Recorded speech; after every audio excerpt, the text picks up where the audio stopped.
இந்து கோயில்கள் என்பது வழிபாட்டிற்கான இடம் மட்டுமல்ல, மன அமைதி, ஒழுக்கம், ஆன்மீக உணர்வு உருவாகும் புனித இடங்கள்.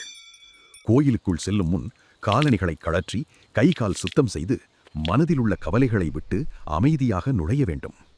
கோயில் வாசலில் கொடிமரம் மற்றும் துவாரபாலகர்களை வணங்கி இறைவனிடம் உள்ளே செல்ல அனுமதி கேட்கிறோம்.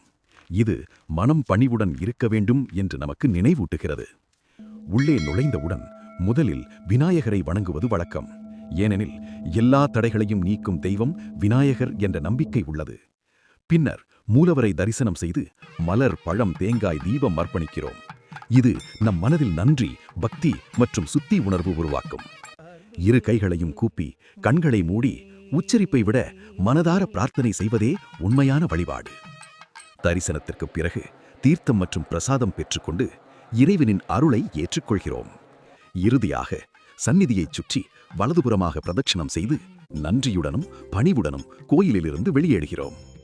கோயில் வழிபாடு சடங்கு மட்டுமல்ல, அது நம்மை நாமே சீர்திருத்திக் கொள்ளும் ஒரு ஆன்மீக பயணம். வழிபாடு மனதையும் ஆன்மாவையும் தூய்மைப்படுத்தும்.